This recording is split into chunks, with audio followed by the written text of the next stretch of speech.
Bonjour à tous. L'essentiel de l'actualité a commencé par cette passation de charge entre l'ancien et le nouveau secrétaire général de la présidence. Abdourahmane Cissé a officiellement pris fonction ce mercredi. Il a été nommé le 29 mars dernier. Mahama Traoré. En recevant cet ensemble de parapheurs, le ministre Abdourahmane Cissé prend ainsi officiellement fonction en qualité de secrétaire général de la présidence de la République.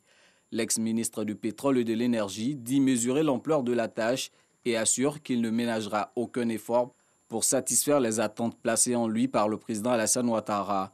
Pour sa part, le secrétaire général de la présidence sortant, promu Premier ministre, affirme n'avoir aucun doute sur les compétences du nouveau titulaire du poste.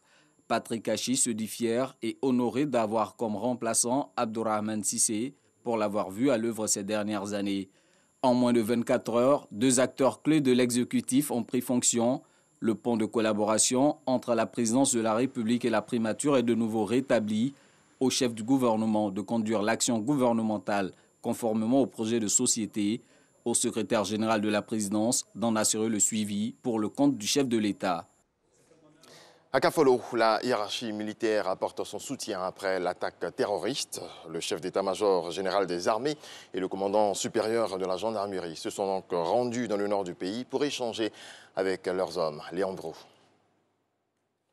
C'est à bord du Mi-8 de l'armée de l'air que le chef d'état-major général des armées, le général de corps d'armée Lassina Doumbia, parvient à Kong.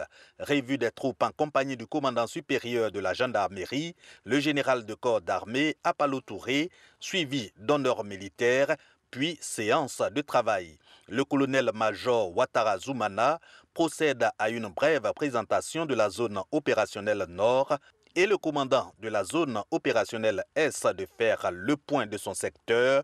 Il relève les menaces terroristes, la grande criminalité et les difficultés à tenir ce secteur avec focus sur l'attaque de Kafolo.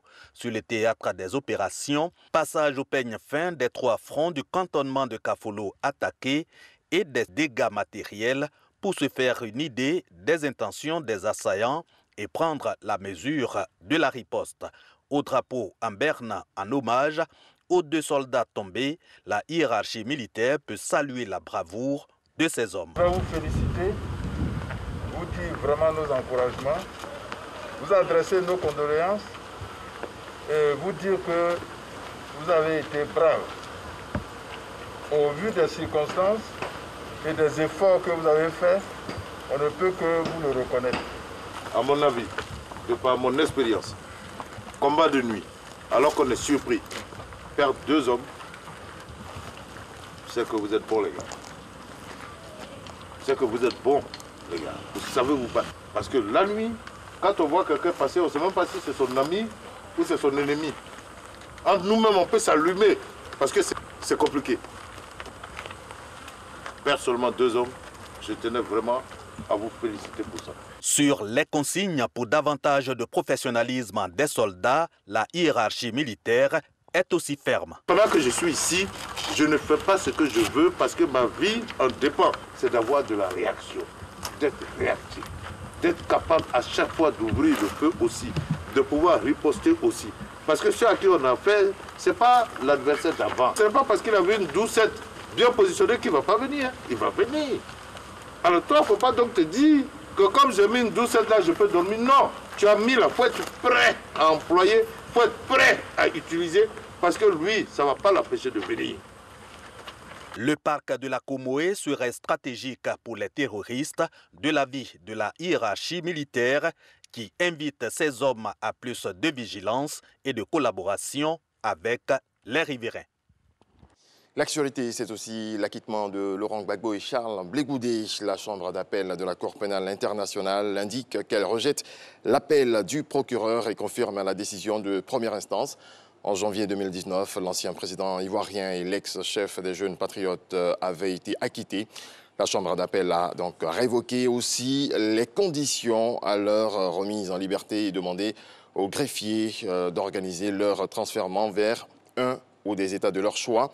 En clair, les deux hommes sont innocentés, libres et peuvent rentrer s'ils le désirent en Côte d'Ivoire. Et puis cette information qui nous parvient à l'instant, un incendie s'est déclaré dans la nuit d'hier à aujourd'hui au grand marché de Port-Bouilly. Des magasins du Black Market sont partis en fumée. Les pompiers se sont rendus sur place pour circonscrire l'incendie. D'importants dégâts matériels enregistrés. On ne déplore aucune perte en vie humaine. L'origine du feu reste pour l'heure inconnue.